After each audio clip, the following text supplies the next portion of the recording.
Assalamualaikum warahmatullahi wabarakatuh. Halo semuanya, semoga Anda semua dalam keadaan sehat dan bersemangat melaksanakan pembelajaran hari ini.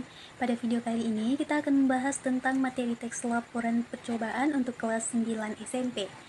Kita akan mempelajari pengertian, struktur, kebahasaan, serta contoh sederhana dari teks percobaan.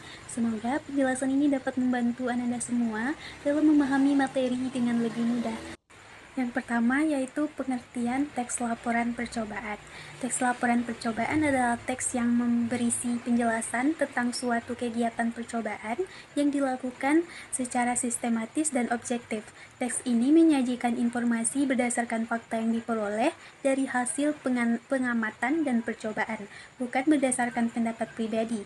Tujuan utama teks laporan percobaan adalah menyampaikan hasil percobaan agar dapat dipahami dan digunakan oleh orang lain. Nah, selanjutnya ada struktur teks laporan percobaan yang terdiri dari tujuan. Pada bagian ini menjelaskan maksud dan tujuan dilakukannya percobaan.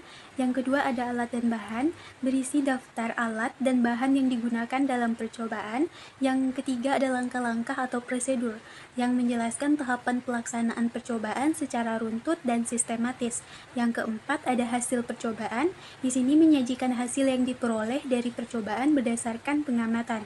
Dan yang terakhir ada kesimpulan, yang dimana berisi simpulan yang didasarkan dari hasil percobaan yang telah dilakukan. Selanjutnya, kebahasaan teks laporan percobaan. Ciri kebahasaan teks laporan percobaan meliputi menggunakan kalimat perintah, misalnya campurkan, panaskan, amati. Yang berikutnya menggunakan kata kerja tindakan, contohnya mengaduk, meneteskan, memanaskan. Berikutnya menggunakan kata teknis dan istilah ilmiah sesuai bidang percobaan. Dan berikutnya menggunakan konjungsi kronologis, misalnya kemudian, setelah itu, selanjutnya. Dan yang terakhir menggunakan kalimat objektif dan faktual. Nah, selanjutnya kita membahas langkah-langkah menyusun teks laporan percobaan, yang dimana langkah-langkahnya yang pertama menentukan tujuan percobaan, yang kedua menyiapkan alat dan bahan yang diperlukan, yang ketiga melakukan percobaan sesuai prosedur, yang keempat mencatat hasil percobaan secara teliti, yang kelima menyusun percobaan berdasarkan struktur yang benar, dan yang terakhir menyimpulkan hasil percobaan secara logis dan objektif. Nah, dari semua penjelasan tadi, dapat disimpulkan bahwa teks laporan percobaan merupakan teks yang menyajikan hasil percobaan secara sistematis, runtut, dan berdasarkan fakta. Dengan memahami pengertian, struktur, kebahasaan, dan langkah-langkah penyusunannya, siswa dapat menyusun teks laporan percobaan dengan baik secara lisan maupun tulisan.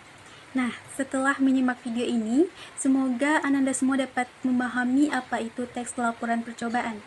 Dan cobalah perhatikan percobaan sederhana di sekitar kalian dan susunlah laporan percobaannya sesuai struktur yang benar. Terima kasih telah menyaksikan video pembelajaran ini. Semoga bermanfaat dan terima kasih. Sampai jumpa di pembelajaran berikutnya.